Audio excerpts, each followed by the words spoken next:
What's up, everybody, and welcome back to the channel. There's nothing more satisfying to me than using scrap wood and just things that I already have laying around the shop. So right now, with winter dead upon us, I decided I'd start getting a little bit ahead for spring. So I turned some old cedar fence pickets that were just scrap pieces I kept. I turned them in to this Bulldog. He's got a short body, a stout body, and he even has a cute little facial expression. If you'd like to learn how to build one of these, stick around and I'm going to show you exactly how I do it.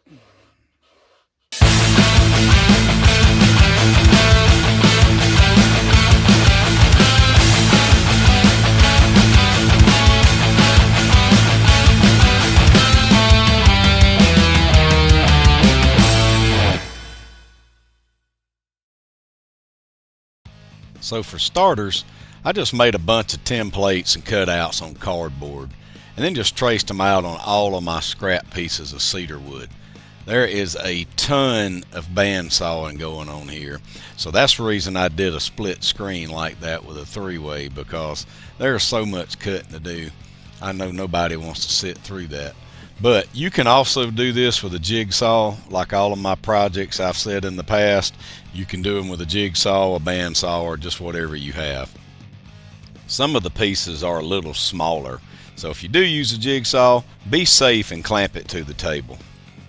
So now that all my pieces are cut out, I just glue all the halves together, since most of the pieces were bigger than a fence picket.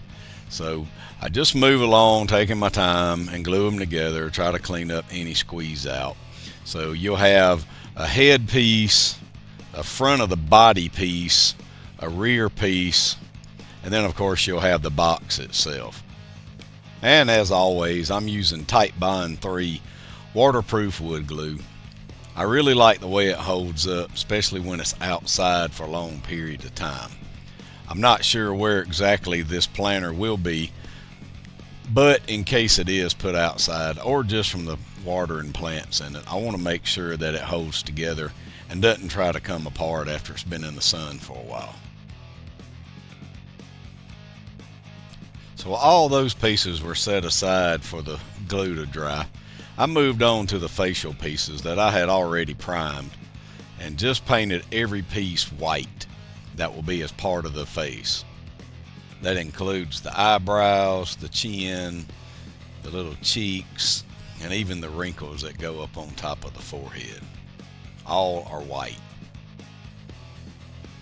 So while I hurry up and wait on all that paint to dry, I just jump over to the miter saw with the remainder of the cedar fence pickets that I have, and I just cut out the pieces that will become the planter box. I don't really have any set measurements for this, but if you're interested, I will put a cut list in the description. I just kinda am winging it here, developing, how long will it be and how tall. I think I'm just gonna leave it the height of the width of the cedar fence picket anyway. So with those pieces cut, I just marked a few places that I'm gonna drill drain holes in the bottom. I move over to the drill press, and I'm using about a 3/4 to 7/8 inch Forstner bit for these holes. And it doesn't really need that many. I'm going to put 2 at each end and just 1 in the center. So now with those holes drilled, I just move back over to the table with waterproof wood glue and begin assembling the box. I purposely left the dog ear cuts on the ends just to kind of be down below the head and down below the buttocks, just so you don't see that sticking up. And plus, being how it is a dog planter, what better thing to have on it than dog ears. So now with everything in place, I just apply a couple clamps and then slide the bottom in just to make sure everything fits. I use a hammer to kind of tap it in, and I check for square to make sure everything is all up and down right. And now with my brad nailer, I just go around each corner, kind of popping in, not all the nails, but kind of more like temporary, just to hold it in place until I can be satisfied that it's all in square and everything is in the right spot. So once that's done, I pop the bottom back out and then just apply the wood glue all the way around all 4 edges. And then of course I try to carefully put it back in the box. And it does make just a little bit of mess here, but it's not a big deal, and it can be cleaned up easily. So then I just go around with the brad nailer and pop in some nails to hold it in place until all that glue dries and cures out. So now I just move back over to the rear end, or as I like to call it, the buttocks. And I go ahead using a roller and I just throw the white paint down on it real quick so I can have it drying while I work on something else. Move the front end, same thing, use the roller, paint it fast, get it out of the way, move on to the next step. Now of course normally I wouldn't paint cedar. I like the natural look of cedar, but when I recently did a top on a cabinet, I had so many leftover scrap cut pieces. That's pretty much the only reason that this box itself is cedar. If not, I'd have just used a regular treated fence picket for this project. But since I did have the cedar already there and already cut and couldn't really come up with another idea for it, I decided to go ahead and use it. It did break my heart a little bit to sit there and have to paint it, but it is what it is. Once the white paint on the box dries, I just taped it off, kind of give the dog a little bit of a sweater, and painted that with some candy apple red. Same thing on the front.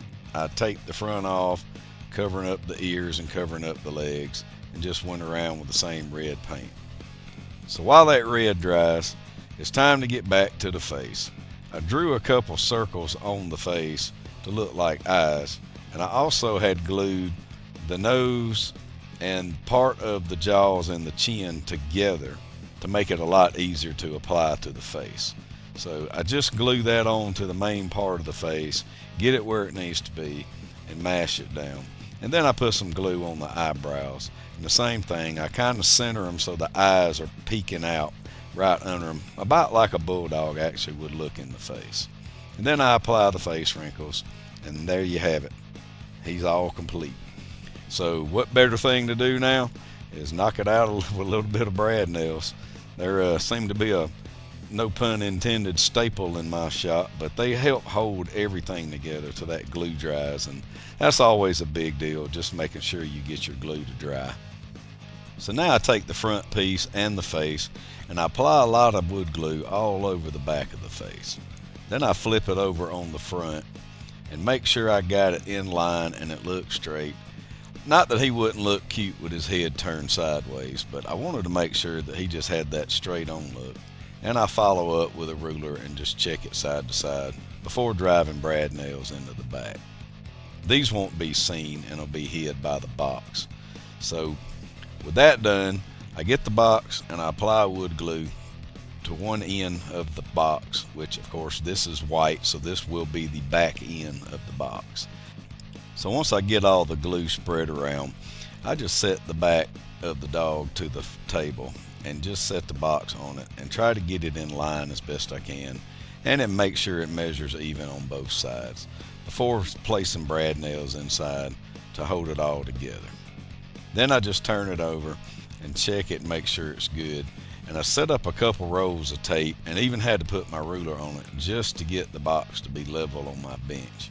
So once I was happy with that, that made it a lot easier to hold it in place for me. And so once I was happy with it, I just took the front and back off and applied glue to the end of the box. And just like I did before with the back end, I just got a lot of glue on and I kind of smeared it around to make sure I covered most all of the areas. Because again, the brad nails will help to hold it in place, but I really like that bond you get out of wood glue when you put it on properly. So once I get that centered where it needs to be, I throw in a couple brad nails and then I remove the tape from underneath holding it up just to make sure that it does still stand level. And once I'm good with that, then I just apply the final brad nails and set it back up right. So now I got my screen wire, and the screen wire does not have to cover the whole bottom of the box. I just more or less cut the piece to where it would cover all the holes. This will prevent that dirt or anything like that from running out on your porch or your front doorstep or wherever you decide you want to put your planter. You just don't want to end up getting a mess in the floor every time it rains or you water it. So I just put the screen wire in there, more or less just for that reason. And there you have it, a Bulldog planter made completely from scrap wood. This just goes to show you that you don't need fancy lumber or expensive materials to build something awesome. Sometimes the best projects come from the scrap pile. If you enjoyed this build, let me know in the comments below. Tell me what animal or planter that I should try next. I read and reply to every single one of them, and I greatly appreciate hearing from everybody. Thank you so much for watching this video. Your support is appreciated. Please remember to like and subscribe on your way out, and I'll see you on the next one.